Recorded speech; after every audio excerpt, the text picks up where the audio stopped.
الحمد لله وحده والصلاة والسلام على من لا نبي بعده وعلى آله وأصحابه الذين أوفوا عهده.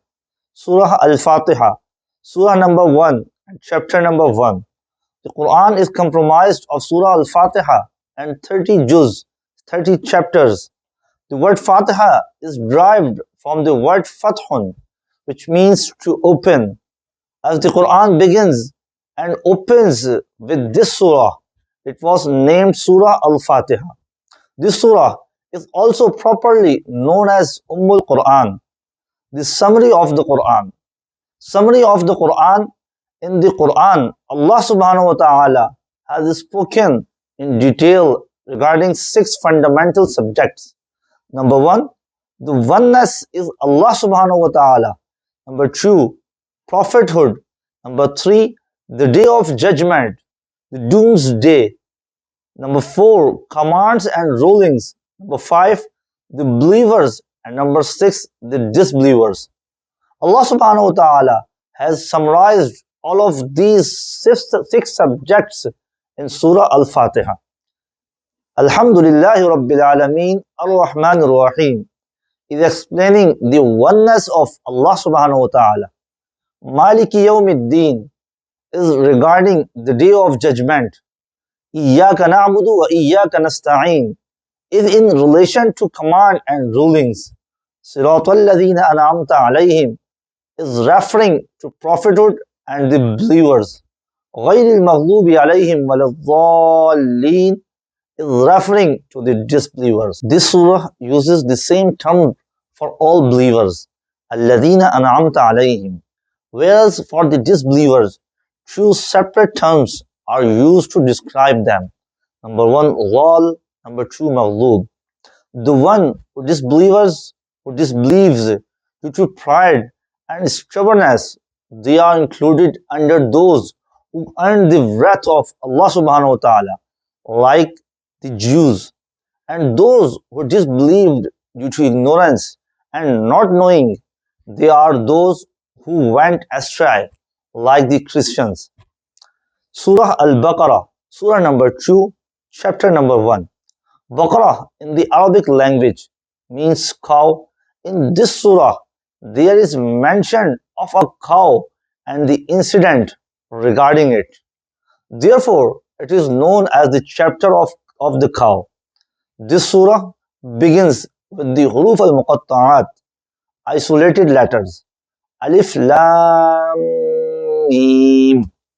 These letters are referred as isolated letters as they are read individually and are not joined. The fact that this surah begins with huruf al-muqatta'at, the meanings of which are not known except by Allah subhanahu wa ta'ala, is to express the eloquence and rhetoric of the Quran, that these 3 letters, which in fact make up a single word, cannot be resembled or matched by the entirety of the Arabs, despite their renown for sophisticated literacy, works and poetry. And because none knows the meanings of these letters except Allah subhanahu wa ta'ala. Another benefit which we can understand from this is that the secrets of the Quran will only be unveiled upon the one first acknowledge his weakness and the power, might and knowledge of Allah subhanahu wa ta'ala. The qualities of the believers. Some qualities of the believers have then been enumerated. They believe in the unseen, for example, in heaven and hell, and those matters whose wisdom they may not understand yet. They still believe in them. They establish salah, they pay zakat and give charity. They bring faith upon the Quran and all the previous scriptures, and they believe in the hereafter. Then the descriptions of the hypocrites is mentioned. They deceive, spread corruption in the land, and harbor envy, pride, and avarice in their hearts. They mock the injunctions of Allah subhanahu wa ta'ala and the believers. Allah subhanahu wa ta'ala then presents 2 examples of the hypocrites. The vagrancy of the Prophet Adam alayhi salam is then mentioned, and how he was the first to whom Allah subhanahu wa ta'ala bestowed the honor of being his first vigilant whom was sent upon earth.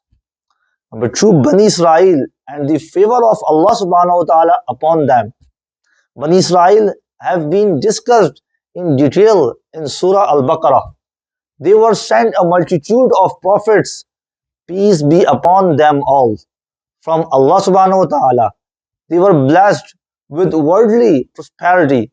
They were saved from the slavery and oppression of the Pharaoh. Foods for heaven were sent down for them in the valley of Sinai. Clouds were sent to shed them. 12 springs were made from a rock for them, and so on and so forth. In gratitude for the favors of Allah subhanahu wa ta'ala, the Bani Israel hid the truth. They denied the prophethood of the Prophet Muhammad sallallahu alayhi wasallam. They began worshipping a calf. They unjustly killed the prophets of Allah subhanahu wa ta'ala, peace be upon them all. They broke their covenants. They destroyed the revelation of Allah subhanahu wa ta'ala. They became embroiled in mutual enmity and jealousy. They developed an insatiable love for worldly goods and wealth. They harbored enmity for the close angels of Allah subhanahu wa ta'ala. Despite committing major sins, they would claim only they, the Jews, will enter paradise. The Christians would also say this, a strange way of identifying the killer. Then the Quran makes mention of the well-known incident wherein a person of Bani Israel was killed. The killer was not found. So they went to the Prophet Musa alayhi salam and asked him to supplicate to Allah subhanahu wa ta'ala so that he may disclose the identity of the killer. Allah subhanahu wa ta'ala then commanded them to slaughter a cow and to then take a piece of the meat and put it against the body of the one who was killed. Then he will come to life and inform you of his killer. The wisdom behind the slaughtering of the cow. The killer was identified in this way. A group from amongst the Jews denied the resurrection after death. So due to this incident, the evidence was established against them. The love and affiliations the Jews felt for the calf was also refuted. The incident of Harut and Marut. Allah subhanahu wa ta'ala gave the angels Harut and Marut knowledge of black magic and sent them to Babel. This was a test to see who would delve into disbelief by using black magic intentionally or knowingly.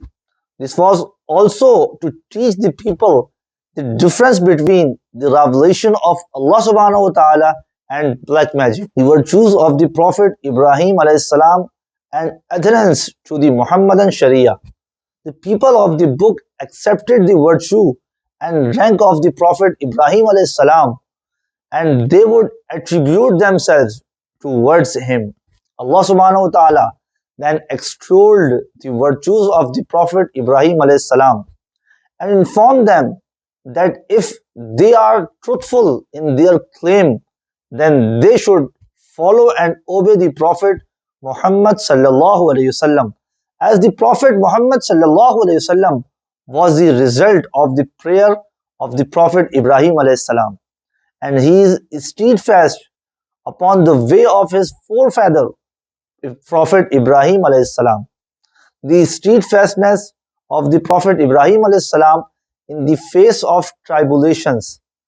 The Prophet Ibrahim alayhi salam was subjected to many tests and trials, but by the grace and favors of Almighty Allah subhanahu wa ta'ala, he passed each and every of them. Following the Abrahamic way, towards the end of this chapter, the path and way of the Prophet Ibrahim alayhi salam is mentioned, for the completion of which the Prophet Muhammad sallallahu alaihi wasallam was sent.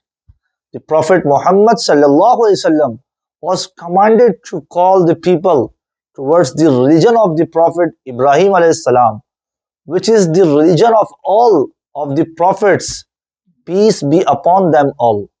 If the Jews were to bring faith and beliefs as the followers of the Prophet Muhammad sallallahu alaihi wasallam believe the